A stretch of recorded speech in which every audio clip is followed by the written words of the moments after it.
السلام علیکم ورحمۃ اللہ وبرکاتہ۔ میں ہوں سراج الدین امجدی۔ آج کی خصوصی رپورٹ حکومت سندھ سولر انرجی پروجیکٹ کی کرپشن پر خواب خرگوش سے جاگ اٹھی۔ پاک چین کے دیرینہ لازوال دوستی کو دھچکا لگنے کا خدشہ۔ سندھ سروسز ہسپتال کراچی میں ای پیٹ ٹینڈر کے نظام پر بمباری جاری۔ وفاقی سیکریٹری صحت کو ہٹانے کی تیاریاں۔ مزید خبریں گزشتہ روز کی تفصیل۔ اب تک جن ناظرین نے چینل کو سبسکرائب نہیں کیا وہ صحت کی سرکاری، نجی اور عالمی خبروں سے باخبر رہنے کے لیے چینل کو سبسکرائب ضرور فرما لیں۔ جن دوستوں نے چینل کو سبسکرائب کر لیا ان کا تہ دل سے شکریہ۔ ویڈیو اچھی لگے تو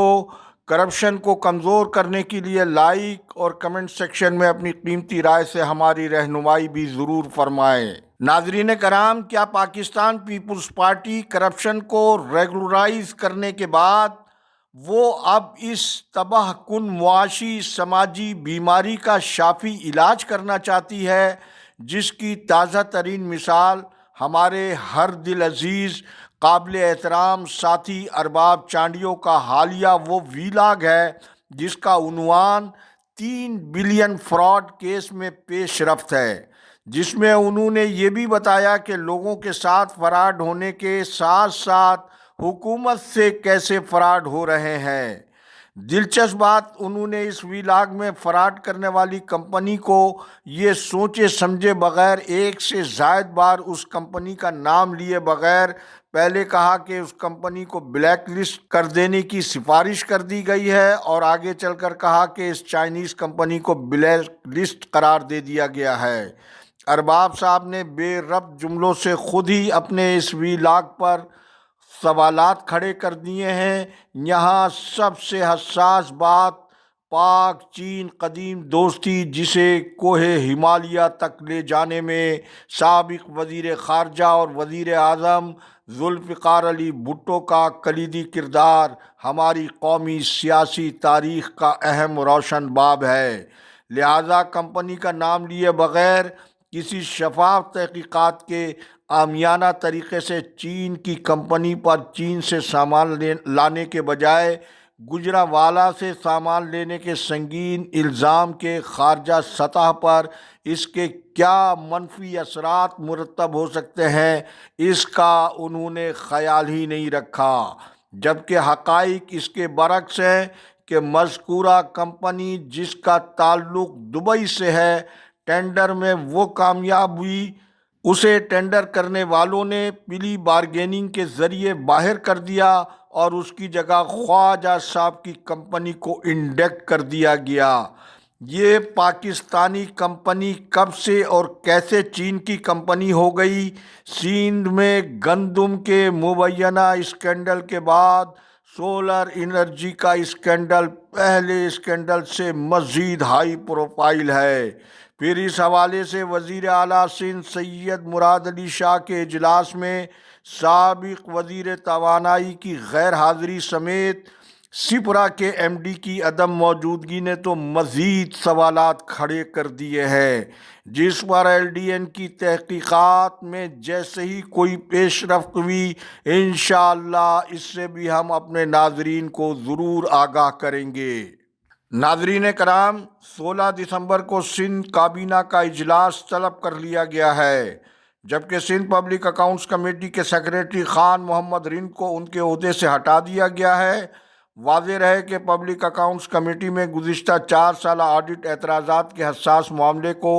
اب تک طے نہیں کیا جا سکا ہے، جس پر اکاؤنٹس کمیٹی کے چیئرمین نثار کھوڑو نے ذرائع کے مطابق اعتراضات کو زیر التوا رکھے جانے اور اس کے عوض صحت کے متعلقہ اداروں سے رشوت لینے کی شکایات پر مذکورہ کارروائی عمل میں لائی گئی ہے،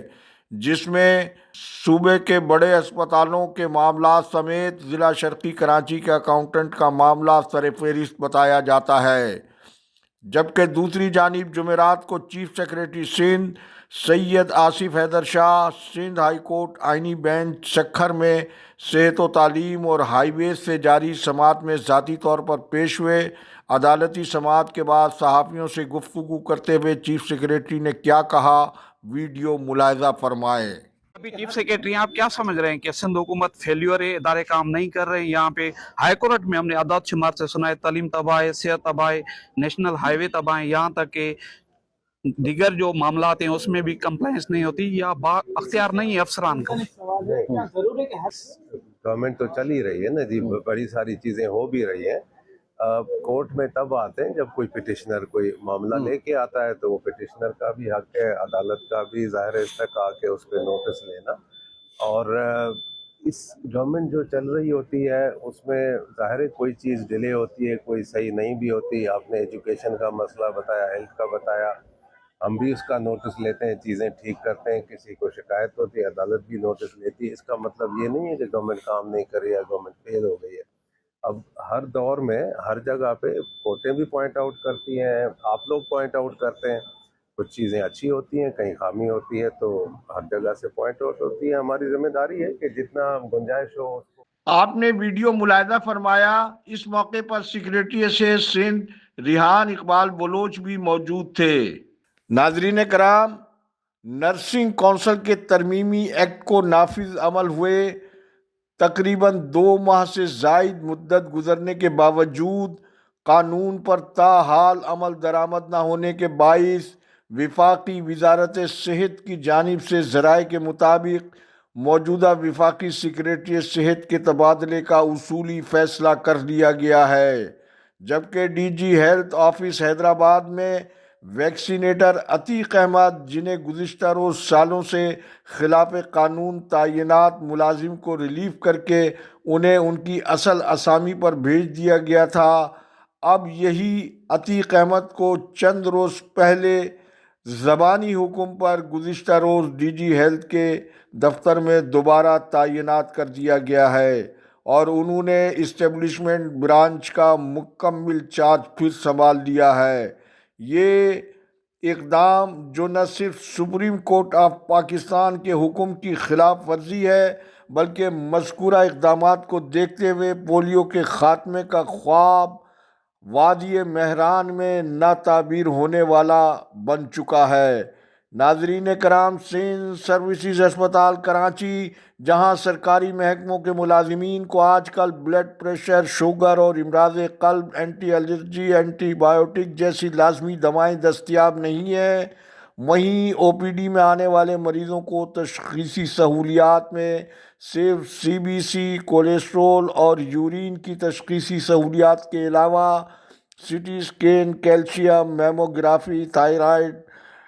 लिपिड प्रोफाइल व दीगर ज़रूरी तशख़ीस की सहूलियात मुकम्मल तौर पर बंद हैं और एक मखसूस निजी लेबॉर्ट्री से मज़कूरा तशख़ीस कराने का डॉक्टर्स मशवरा देते हैं। जबकि सबसे संगीन मामला ये सामने आया है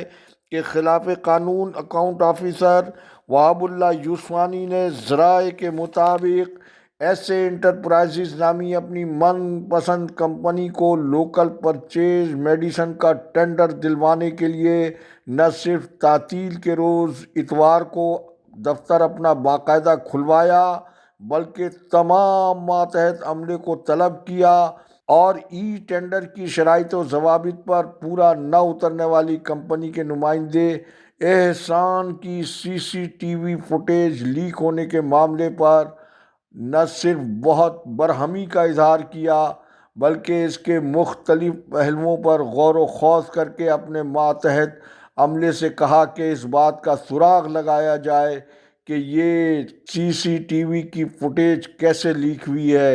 यहाँ ये अमर दिलचस्पी से खाली नहीं है कि लोकल परचेज मेडिसन का टेंडर किसी गली कूचे के ऐसे मेडिकल स्टोर को दिया नहीं जा सकता है जो कि मयार के अलावा किसी मारूफ सरकारी इदारे में अद्विया की सप्लाई का तजर्बा और टर्नओवर के रिकॉर्ड का हामिल होने के अलावा FBR और सेल्स टैक्स वगैरह का भी हामिल होना ज़रूरी है। सिविल अस्पताल कराची में वहाबुल्लाह यूसुफानी एक ऐसी डमी कंपनी के नाम से पहले भी सरकारी ख़जाने को काफ़ी चूना लगा चुके हैं, जिसके दस्तावेज़ी सबूत के साथ तहलका खेज तहकीकाती रिपोर्ट इंशाअल्लाह जल्द हम अपने नाजरीन के सामने पेश करेंगे। अल्लाह हाफिज़। پاکستان زندہ باد، کرپشن مردہ باد، عوام و افواج پاکستان پائندہ باد۔